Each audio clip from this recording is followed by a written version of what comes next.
You go to the cloud. You know, a dream is like a river, ever changing as it flows. And a dreamer's just a vessel that must follow where it goes, trying to learn from what's behind and never knowing what's in store. Makes each day a constant battle, just to stay between the shore. Hello, ladies and gentlemen. I am the blind blogger Maxwell Ivy, and welcome to another episode of What's Your Excuse?, where we will challenge those excuses that are holding you back from accomplishing big goals and dreams. And I will do that by interviewing, bringing you conversations with people who have overcome adversity, thrived in spite of difficult life circumstances, struck out on their own and started a new business, or have actionable advice that's worked in the real world that can help you with what you're struggling with. And occasionally I'll just have on somebody who I like, admire, and am inspired by myself. And you can find me at theblindblogger.net, theblindblogger.net. I do need to mention that the show is being sponsored by my good friends Chip and Pam Edwards at createmyvoice.com. They provide an amazing service. What they do is they set your blog and podcast up so that they can be found on Alexa and Google Home devices.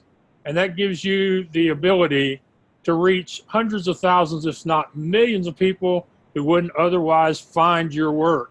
And as I tell people all the time, it doesn't matter how good you are. If nobody hears about it, they can't be inspired or educated by it. So I strongly encourage you to reach out to them at createmyvoice.com. Speak to them about getting your site optimized so it can be heard on those platforms. Just like if you say, Google, talk to the blind blogger, or Alexa, play the blind blogger, then you would be able to be inspired whenever I have new content. So I hope you check them out. Now today, thanks girl. Okay, today I'm going to be spending some time with a really great lady. She is an author. She's was born blind, has been a teacher of the blind, a counselor, a transitions counselor, someone who has, I think, lived through the lives of not only her characters, but also some of the people that have come through the schools that she's worked over the years. She's written fiction, nonfiction, autobiography, and even true crime. So she's done a lot of things that I haven't even thought about or been challenged to think about so far. Her name is Phyllis Campbell, and you can find her on Amazon, amazon.com/author/P as in Phyllis, S as in Staten, C as in Campbell -books all. And yes, I will definitely post that so nobody has to remember it. Hey, Phyllis, I really appreciate you. And how are you doing today? I'm doing just fine, and I appreciate being here. Well, I appreciate it. And for those of y'all who are probably wondering, I guess I need to address that up front. So for those of you who are wondering, Phyllis's computer doesn't have the ability to do video at this point. It has nothing to do with her blindness. It just happens to do with having an older computer, which many of us have to deal with. The laptop I'm recording this from personally is 7 years old, but as long as it continues to work and do what I absolutely need it to do, I keep using it. But today we're going to have a great conversation. You're going to be educated and inspired, and we're going to do this in spite of the fact that this isn't 100% the way we want things to do. But hey, isn't that pretty much the way life is all the time?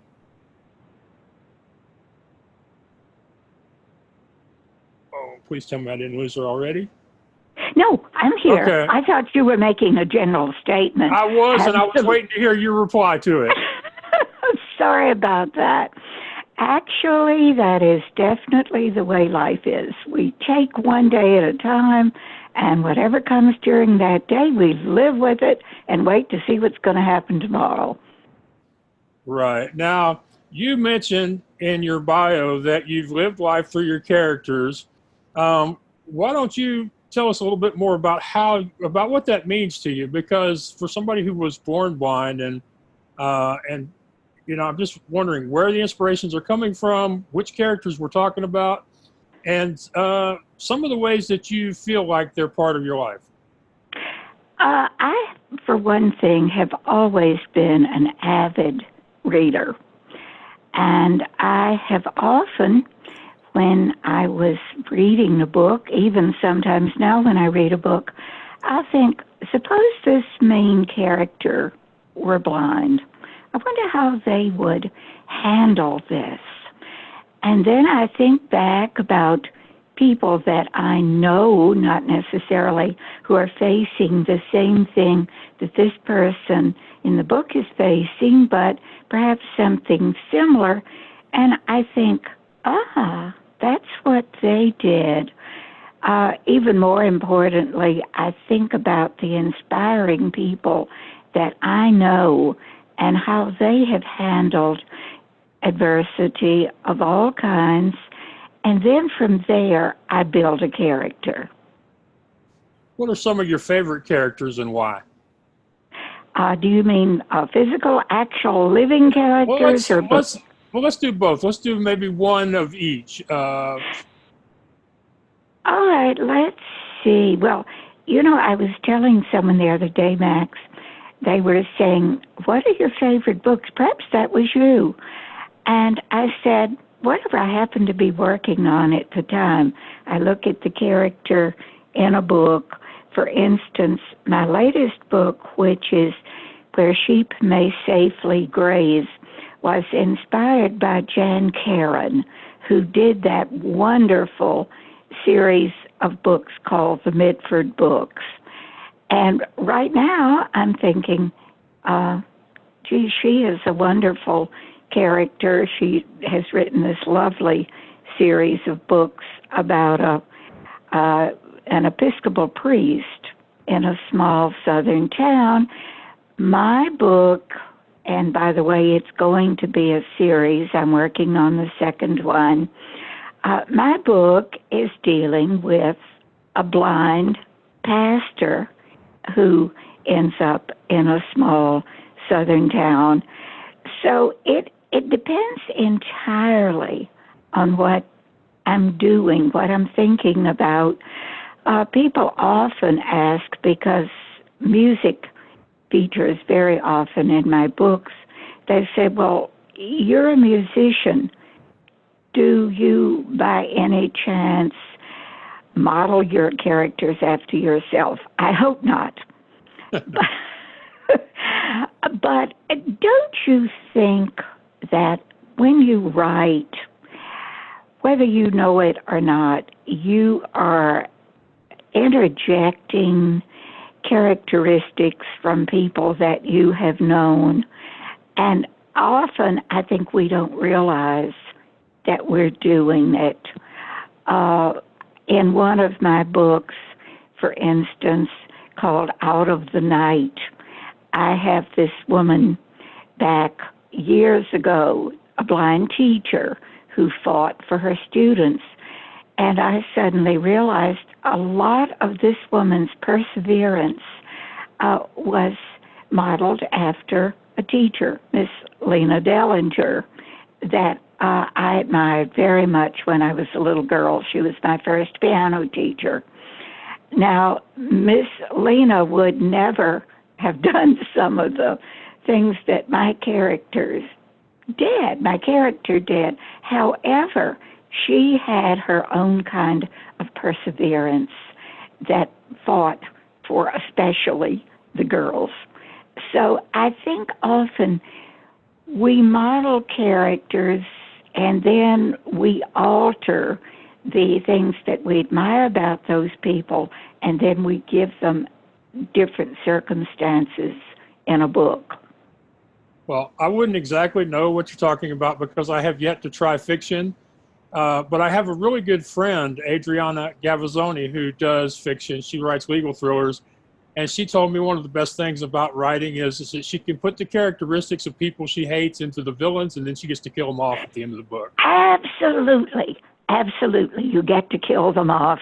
And oh, what an absolute thrill that is. I I'm always afraid, Max, that someone's going to figure out who I'm talking about. Oh, that would be bad. That would be very bad. I don't know whether you're familiar with the country music group, the Statler Brothers. Oh, I'm very familiar with them. I love their Well, music. Especially one of my favorite songs is the one they sing about all the stuff from the days gone by and the people, the class of '67. The class of '67 is a great song. Yes. Well, okay. You know that this is the home of the Statlers. I live in Staunton, Virginia. Yeah. And it's sort of fun sometimes trying to figure out, I wonder who those people are that they're singing about, because I think that some of them probably were modeled after real people. I knew Lou DeWitt personally. Lou's folks worked at the same place my father did, and Lou has come home with Daddy more than once and had supper at our house. But I'm very fond of the Statlers, and I would love their music even if, I didn't know a lot about them personally. Yeah, the one line from that song that for some reason always sticks with me is, Janet's teaching grade school and probably always will. Yep. Well, now the one that gets me is, who was it? Peggy was playing at the Presbyterian Church. So whether they actually modeled these people after people, that you might figure out who they were, I have no idea. And I doubt it, but it was still fun. And it's the same thing when you write. You probably don't always consciously model them after someone you know, but then what's sort of frightening to me, after I've written something and then I look back at it and I think, oh dear me, what have I done? Yes, I've been there. Well, I'm sure, considering that you write fiction, something that, occurred to me and is, where do you get the descriptive information about your characters? How do you come up with facial features, mannerisms, styles of dress, and those sorts of things? And where does that come from when you can't see it? I don't know. I'm sorry. I'm not trying to be evasive, but you're not the first person who's asked me, because not too long ago, Marion Hackney and her husband Doug, who have worked with the blind, they're both sighted, of course, came by. They had gotten a copy of my book, and they had read it, and Doug said, we couldn't help being quite impressed with your power of description. And he said, how do you do it? I mean, we've known you for years, he said, and I don't know. I'm sure there's a way, but it just comes to me. And this is something, Max, that I'm sort of glad you brought it up. I don't think I would have. But this is something that people are constantly saying to me, people who know me. If we didn't know you were blind, we're really not sure that we would think about it, knowing that you've never been able to see. So when I say I don't know where it comes from, I honestly don't. It never occurred to me that I was doing a particularly good job, because it's something that I've always worried about. Am I making this descriptive enough? But apparently I am. Well, as for that comment about the blindness, a few weeks back in church, somebody went to show me something on their phone, and after we laughed about it, they said, well, Max, half of the time we don't really think of you as being blind. And these are people who see me in person, not people who've read my book and then stopped by for coffee, like in your case. They've been around me. They should know better. But they just, because of how accomplished I am at some of the things I do, they don't think of me. It's not their natural way of thinking of me in their head, is all I can tell you. So it happens to me too. I had this amusing thing sort of along those lines. You know how people can be about the blind, you poor thing. And we were talking about it in choir practice one day. And I was saying it just made me so angry when people felt sorry for me. And one of my choir members, Barbara, said, well, I don't know why we should feel sorry for you. You can do things we can't. So, Yeah. Back to this question about description. Do you think it could be because you've been a lifelong reader? I mean, you've been yes, reading for 60, 70 years or so. I mean, and for a lot of your life, there was a premium put on descriptive language, not maybe not as much anymore as there would be. But if you're reading, a lot of the greater books of literature, or even some of the early romance novelists, there was more of an importance placed on descriptive language. So I thought maybe that might have helped you. This well may be. But as I say, I simply don't know. But I suspect that you're quite right there. It just has sort of perhaps impressed itself on my subconscious. Right. And one of the reasons I have not wanted to try fiction is a fear of failing in the descriptive language. So it's kind of encouraging to hear that you worry about it too, and you've been successfully published several times, both fiction and nonfiction. So, and when we were talking before doing this interview, you mentioned something. I think it was a town that you were familiar with, that you set a story in because you at least you would be able to manage the landmarks and streets or something like that. Am I remembering that correctly? No, not necessarily. I think that with the town, I think it was more, I know what you're talking about. You're probably talking about my mystery. That's it. The one that hasn't been published yet, right? Yes, it's on Amazon. Okay. My mystery's on Amazon. By the way, did you get the file I sent you? Yes, I did get it. Unfortunately, I'm trying to keep the podcast going while fixing to head out of town for the weekend. So I should have given myself more time to read it before we talk. But yeah, your mystery novel, which considering the trouble sighted mystery writers have getting those plots to turn out in the end, I think people would like to hear about that.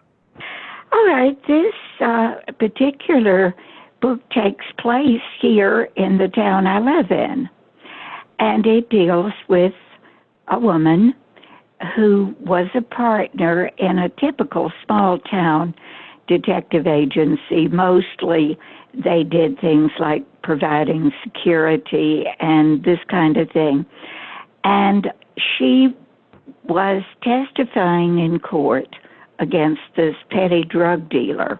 And the day that she went to testify in court, she got this phone call. And this elderly man said to her, "Do not testify today. You're an evil woman." Well, she thought, he's just a crackpot. So she said, "Okay, goodbye." And she hung up. It turned out that he was the father of the kid that she was testifying against.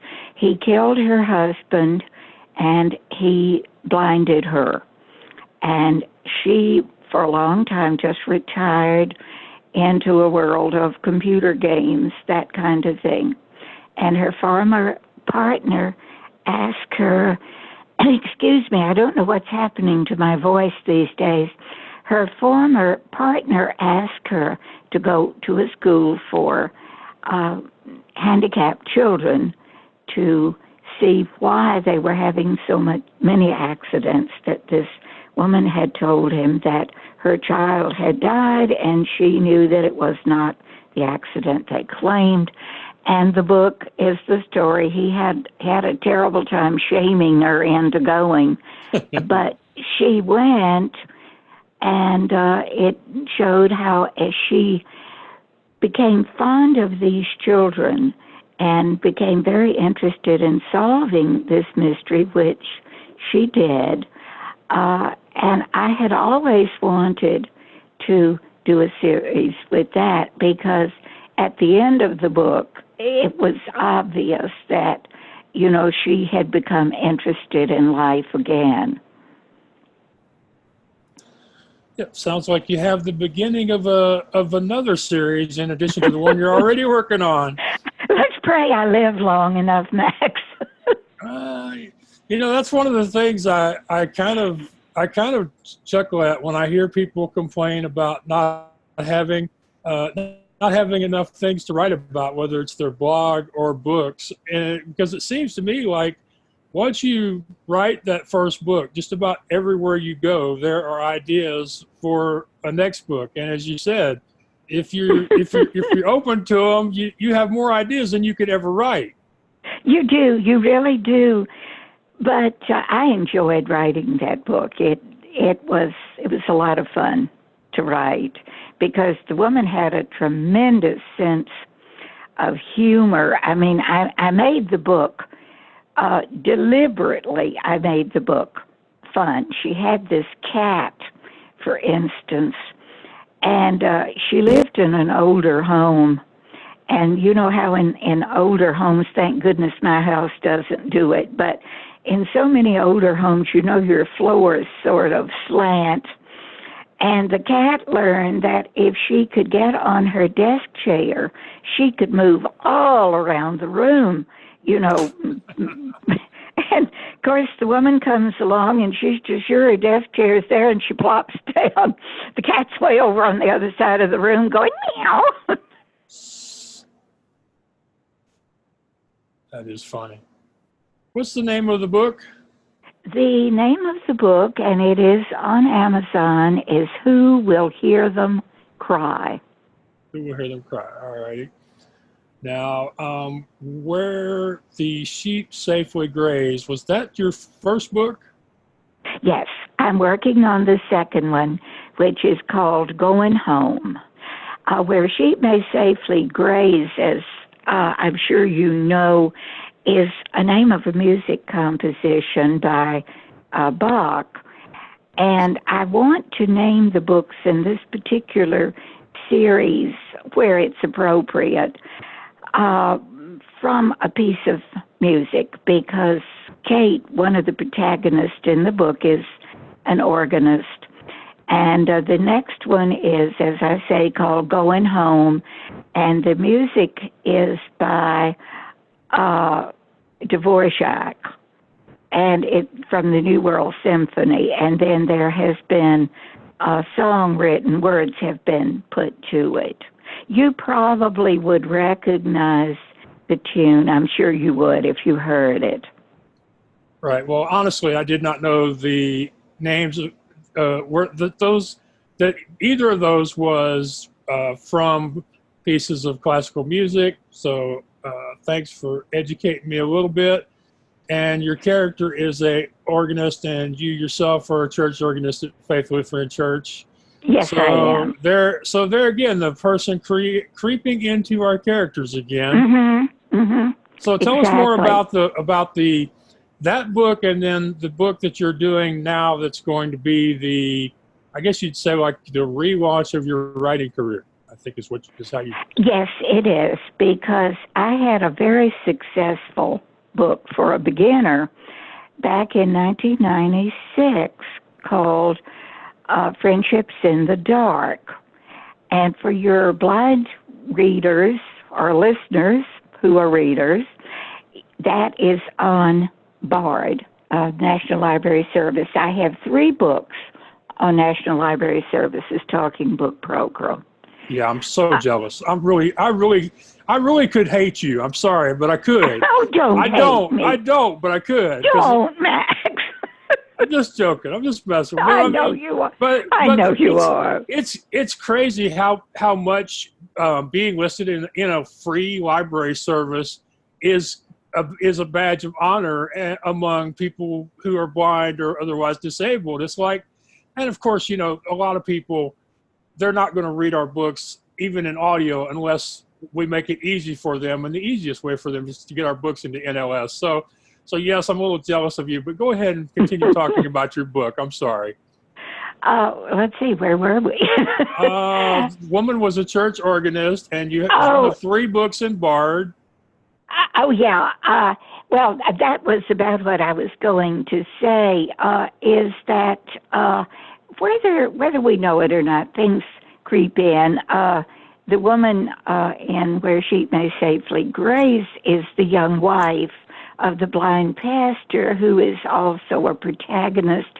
And also, I do have a very good friend, Dwayne Steele, who some of your listeners may know. Dwayne is a pastor, a Lutheran pastor, and he is totally blind. So whether we don't deliberately, now I mean, this character is nothing at all like Dwayne, but still, I think people we know often give us ideas for characters, even though they may not actually be based on that person's life. Right. Now, I'm talking with Phyllis Campbell. She's an author, a blind lady who's been a teacher of the blind and a counselor and transition coordinator for them. And she's the author of many books. And you can find her on Amazon.com/author/PSC-books-all. So let's get back to this first book. You said it was a very successful book. Oh, that's where we were. Yes. The first book, well, actually, my first book that was published back in the 80s was a nice little romance called Come Home My Heart, and that's also can be found in the National Library Service program. But Friendships in the Dark is actually nonfiction. It's based on my own life. Barbara Brett, who was the editor with Avalon Books, who published Come Home My Heart, left Avalon and opened her own publishing house for traditional publishing. And in 96, she contacted me in 95 and said, I want you to write a book for me about your life and all the animals, because she knows I'm an avid animal person. And I said, Barbara, don't be so silly. There's not that much in my life to write about. And she said, well, try. And I did, and I sent her an outline and several sample chapters, and she sent me a contract, and that thing hoped for by all writers called an advance. Ooh, and yes. I couldn't believe it, Max. I really couldn't, but I did write the book. It came out in hardcover by Brett Books. Then we sold the rights to the paperback to St. Martin's Press. That's kind of big time there, girl. Yes, it is. It's a big press, and I was very fortunate, I think. Barbara really worked on this. And then we sold the large print rights to Thorndike Press, which is also in the large print business. It's rather big, too. Okay. And then we sold the Chinese translation rights to a company in China called, what in the world was that called? Anyway, Sea Dove Press. Okay. And then we sold rights to reprint in the United Kingdom. So that book really did well. At that time, I was teaching at the School for the Blind. And very shortly after that, my husband's health began to decline. And they at first could not seem to find the problem, and then they discovered he had lymphoma. And he was ill for a long time. I was his sole caregiver until just before the end when we called in hospice, meaning that Now, some of these books that I have done in digital format, I actually did during that period of time, but I had no energy, no time to do any publicity whatsoever for them. But after his death in 2013, I said to me, now look, you're not going to just sit here. But, of course, I had lost my music students because I taught in the home, and that just did not do while he was here ill. So I thought, you've got to do something because you're a doer. And I pulled out Where Sheep May Safely Graze. I had worked on it before his death. I pulled it out. I did some more work on it, and then it came out 2 years ago. So, in a sense, that book, this series, is a comeback for me. Whether it will go anyplace very much, I don't know. But I sort of was as though God said to me, do this. So I did it. Whether he had some other reason, I don't know. But when God tells me to do something, Max, I do it. But so I'm hoping for good things for these books. But if I don't see the good, that doesn't mean that there isn't something good that one or the other of these books did for other people. Well, one thing we have to remember is that there are people who will get some benefit out of a book, but we will never hear from them. And then the number of copies we sell, the amount of money we make from a book is not the only judge of its value. No, it's not. It is not. So that's really why I'm really working to try to promote this book, because I would like to see it do well. It is dedicated to my sister, who was also blind, and she passed away in November, but she always encouraged me. She always believed in my writing, and even from her bed in a nursing home, she pushed this book. She told everybody about my book. She even arranged 2 book signings for me. And as I say, bear in mind, she was in a nursing home, but she cared enough to do this. And this is the Where Sheep Safely Graze book? Yes. Mm-hmm. Okay, just wanted to make sure I was following along and people know for sure which book we're talking about. So yeah, well, that's what we're talking about. Okay, all right. And so that's your comeback book, and you're already working on a sequel to that book, if I'm following along correctly? You're following right along. All right. Okay. I recently had some problems with knee pain, and for a while I had some fuzzy thinking going on, so I like to check things. Well, you checked just right. Well, I found out yesterday that I connected somebody with a podcast host, and they actually recorded an interview, and I forgot that I had done that. Sent an email yesterday introducing them again. Yeah, it happens to all of us. It happens to all of us. One Sunday morning not long ago, I don't know where my mind was, but it was time to play the offertory. And instead of playing the offertory, I played the closing hymn. Our minister said, Phyllis, if you will wait until the end of the service, then we'll let you play. Yeah, well, one good thing about being blind is that even people who know you are so impressed with what you're doing that they're not going to focus too much on those little mistakes. I call it the blind advantage. I call it, or as I like to say, it's easier for me to impress people if they underestimate me to start with. But there, I was just so stupid. And of course, my blindness had absolutely nothing to do with it any more than it It did once. I was playing at a church, and the organ all of a sudden went all the way up to full organ and refused to go back where it was supposed to go. And I heard this woman about halfway back say, "Well, she's blind, you know." Oh my goodness. Yep, you were accidentally perpetuating a stereotype that we're all deaf too. Yeah.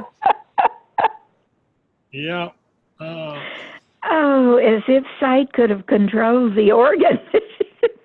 Yeah. Yeah. Oh dear. Okay.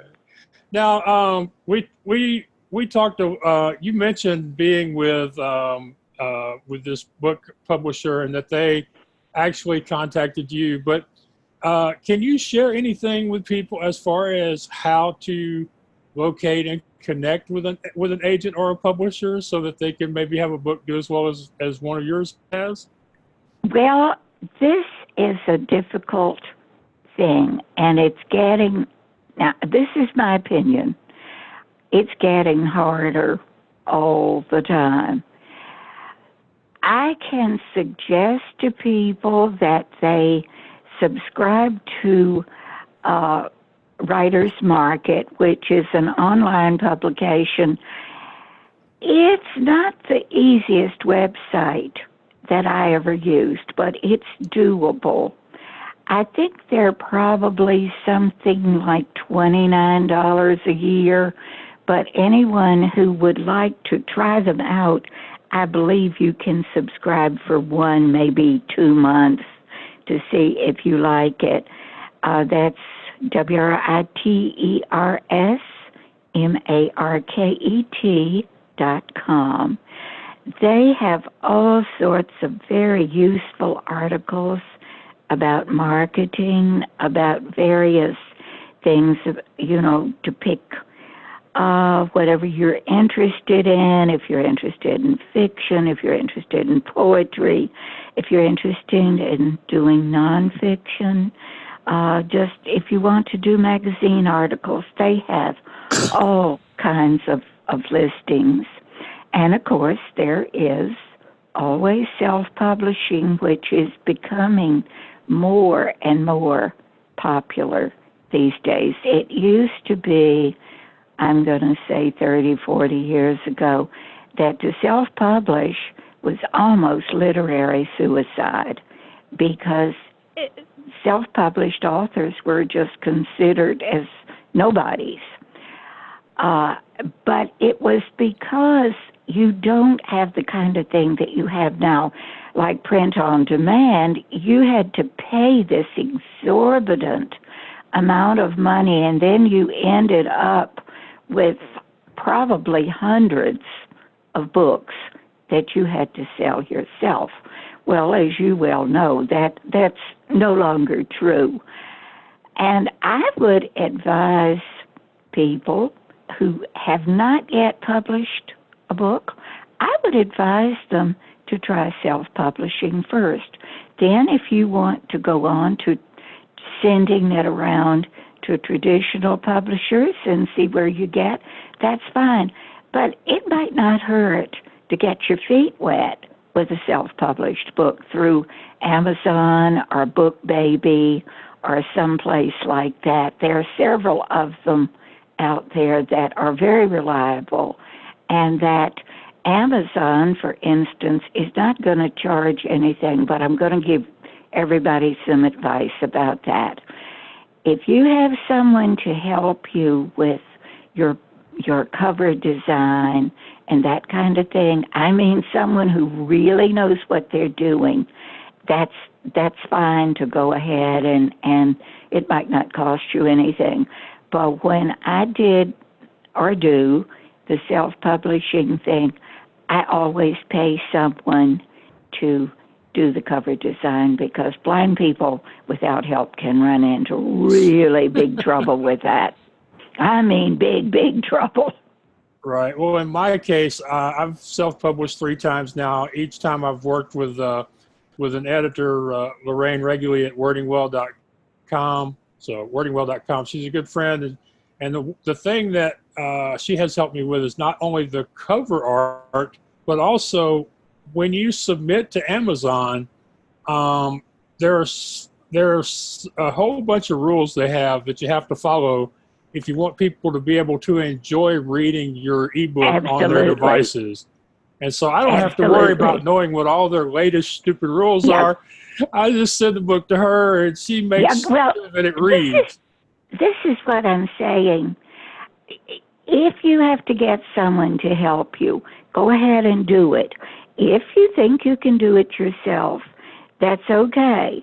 But there's nothing in the world wrong with getting someone to help you.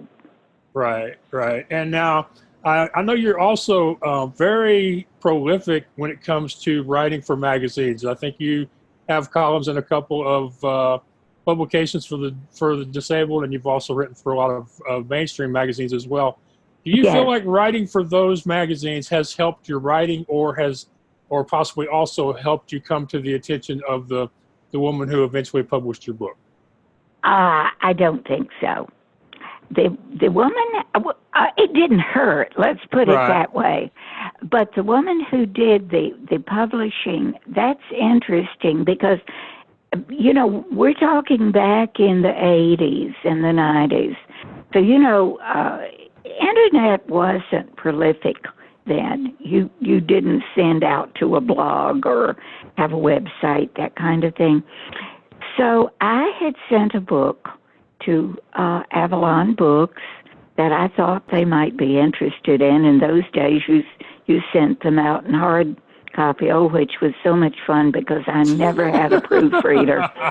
And I have honestly been known to drag the ups man into my computer to see what I wrote last after he had rung the doorbell and I had forgotten where I was.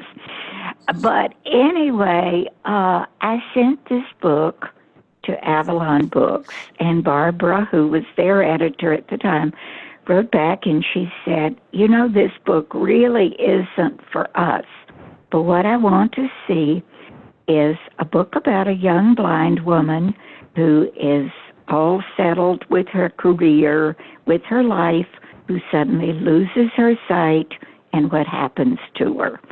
And I sat down and I thought, okay, what was she doing? And I went through all that and I wrote Come Home My Heart, which she immediately accepted. So in a way, it was an accident that, I was able to get in with her because she is still encouraging, even though she doesn't publish. She got rid of her publishing house. She retired some time ago. But we have never seen each other. We have been corresponding since the 80s. She is a Jewess, and I am a Christian. And we exchange gifts each Christmas time. I send something to her with Hanukkah in mind, and she sends me a Christmas gift. So she has been very encouraging. So to me, it was just, wonderful because this just happened. Right. And she was, as I say, now I'm not saying that I wouldn't have found someone else, but she is still encouraging. She was one of the first people to do a review of Where Sheep May Safely Graze on Amazon. And I encourage people, if you buy my book, please, if you like it, even if you don't like it, reviews are helpful, even if they're bad reviews. If you read my book, please put out a review on Amazon. If you have not bought it, if you've read it on Bard, put something when you send in your review, add something like, I have been given, in a sense you've been given it, this is the wording they want, a copy of this book for the purpose of reviews. And I'm told that they will allow it to go on. Otherwise, they very often take off reviews that they can't see that you have bought from them. But Right. I think that they are maybe a little more lenient than they used to be. But please, if any of you guys read the book, put out a review. If it's a bad review, okay, it's a bad review. I mean, I'll find out who you are and put a contract on your life. But Yeah, what most people don't realize is that with Amazon, even a bad review shows interest in the book, and Amazon tracks the number of reviews, the time period in which the reviews come in. So reviews can drive a person's book up in the search engines. It can even get it to the point where an author's book is on one of those pages where it says, "Hey, you just bought a power mower. Would you like to buy a book or something?" So those reviews are very important to the authors, very important. whether they're good or bad.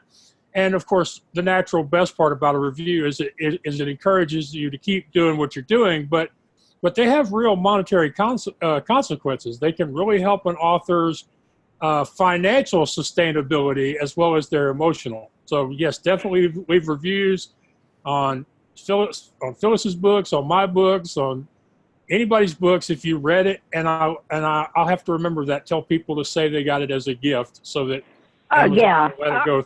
Or if they've been, or if they've received it for the purpose of reviewing something that I Right. don't know whether that works, but I'm told that it does, and try it, and we'll see. All right. Now back to you. Because I sell books myself that I have bought directly from the publisher. So I don't think it's quite fair of Amazon if they drag them down because somebody paid for that book. Yes, they paid wholesale, but they did pay. Oh, no, they didn't pay wholesale. Oh, they paid retail. Paid. Okay. Yeah. Okay. So, just, I love reviews. I think all writers do. So, that's what I'd love you to do, everybody, even if you think it's the worst book you ever read. And oh, by the way, if you write that on Amazon, be sure and tell me or Phyllis that you wrote that, because that's good marketing material. Yes, it is. You post, the way the world is now, if you post on Facebook tomorrow that, hey, somebody just wrote this review and it's the meanest, craziest, worst thing ever said about your writing, that's like marketing gold. You can't buy that stuff. Absolutely. Absolutely. Not that I'm encouraging people to write bad reviews, but if they do, they can still help you. Write an honest review is what I've always said. So I cherish reviews, people. Okay, now back to what you mentioned about your book, how you sent your book into them, and of course back then you had to send a physical copy of your book, usually. No, of the manuscript. Of the manuscript, yeah, you had to send the actual manuscript back then, and so back then for people who didn't get accepted right away, they would have rejection letters and they'd have lots of postage built up over time. But I've been thinking about this, and really what you did is you did something I tell people to do all the time. You pressed send, except, back then send meant, putting it in a big envelope and taking it to the post office. But you pressed send, you were willing to put your work out there and let somebody else tell you if it was good enough or not.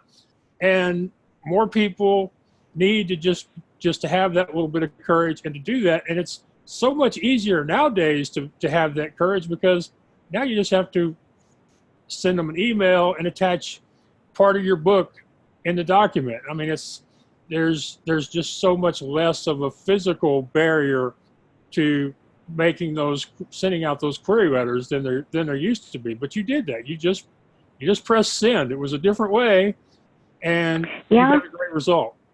And it took a lot more patience, because sometimes it took it forever. And if you were totally blind, and at that time my husband was working out of town, so when I got back these rejections, a lot of times I had no idea where they came from. I didn't know for sure. You just didn't know.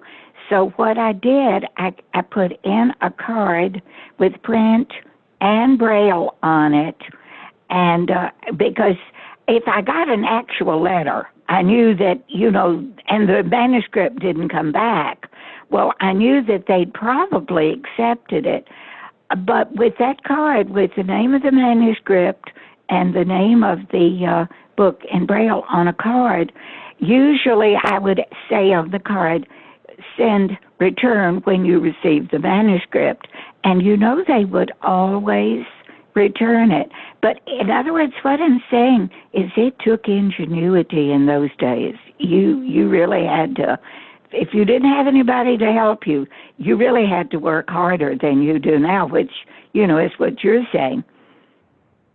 Yeah, and we still have to work harder than the rest of them to get a book published. It's just not nowhere near as bad as it used to be.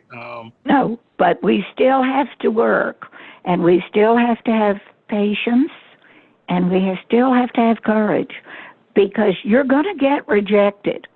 You really are. I wonder just how many rejections I've gotten over the years, but at least when they come now, they come by email and I can read them, and nobody else has to see my sin. Yeah, that is a good point. It's a reminder that there are a lot of things in the life of a blind person that you have no privacy regarding. Absolutely not. Yeah, I have joked many times about when I weigh on the scale in my living room, everybody knows the number. It's a good number, but still, everybody knows it. Everybody knows it, and I think this is one of the really bad things about being blind. But here again, we have a lot more privacy than we did. I can go online and find out how much money I've got on my credit card, and nobody else ever has to see it, except the lady that does my taxes. Yeah, but she'd have to regardless, because that's what she does, is people's Absolutely. taxes. So. Absolutely. So. Right. Well, one thing I want to ask you about, because I get asked about it all the time, and my answer is terrible, so I want to see what yours is. Do you have a writing or daily working schedule that allows you to continue being so active and so prolific even now? Pretty much. Of course, I'm not as rigid as I maybe should be. In other words, I'm willing to be flexible. But I do have to set up a regular writing and a regular practice schedule for the organ. I have my own organ, so all I have to do is walk into my living room and practice.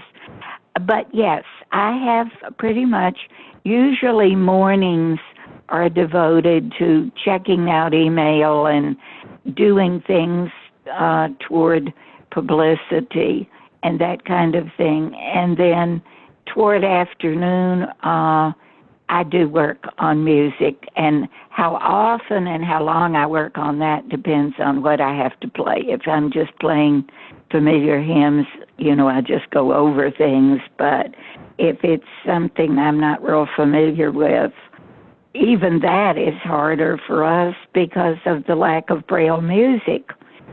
But anyway, yes, I do keep a schedule. I'm not saying that I don't very often get off that schedule. I think everybody does, but I try to keep that schedule going with my work. When I reach the point, I say, you're starting to get careless here. It's time to quit. Okay. And I quit. All right. And what would you tell other authors who get to that point where they just don't feel like writing? Do you have some tricks that help you to get yourself to the computer so that you're staying on your schedule? Not really. I just tell myself, it's got to be done. Go do it. And I'm not going to pretend that there aren't days that okay, if you want to take off today, you can do it. But you jolly well better be here again in the morning, and you better be prepared to work a little bit longer. And but no, I don't have any tricks to make me move ahead except just to tell myself, it's got to be done. And I think that this all goes back to my early childhood, because I was given at a very early age the desire to get ahead, the desire to do, even if you don't want to. Life is not made up of doing always the things that you want to. Now, I will say this. For me, writing is a job. It's a profession. Perhaps for other people, it is not. It may be something that they enjoy doing, and there's not one thing wrong with that. I wrote an article not too long ago about what kind of writer are you? What goals do you have? If you just want to share your work with other people, there's nothing wrong with that. But if you want to write professionally, you have to treat it like a profession. Well, I think that's a really good place for us to stop, unless you happen to have a final thought you'd like to leave our listeners with. Not one, but I do want to thank you so much for having me. Well, I want to thank you so much for agreeing to come on and talk with me and my listeners, and for being persistent as far as the technical stuff until we finally got it to where we could meet and have a good conversation, even with the church bells in the background. That is my clock. Oh, okay. You got a really strong clock, girl. That's all I can tell you. It's coming through my computer speakers. Okay. Well, I'm sure that at other times that's probably soothing and probably helps keep you on schedule, but it's been kind of comical. I just walked away from it, so we're okay. It's all right. It wasn't bothering me. To me, it's church bells, it's dogs barking.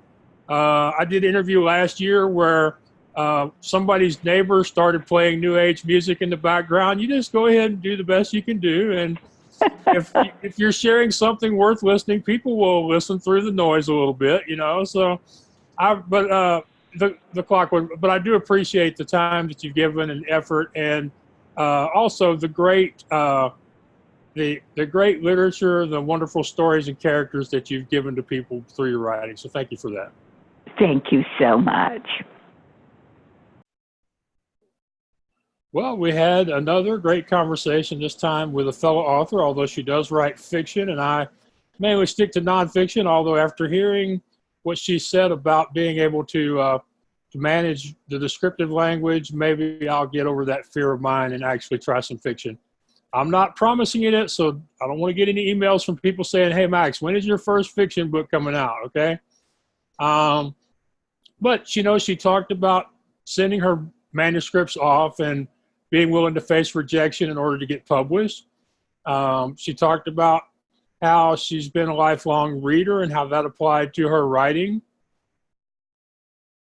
She talked about storytelling and creating characters, and I think it's interesting that she's open about the fact that whether it's on purpose or accident, that characteristics of her and of people she knows does seem to sometimes creep into the descriptions of her characters, and even sometimes including herself and her own hometown. And I'm looking forward to reading this mystery of hers. It sounds very interesting.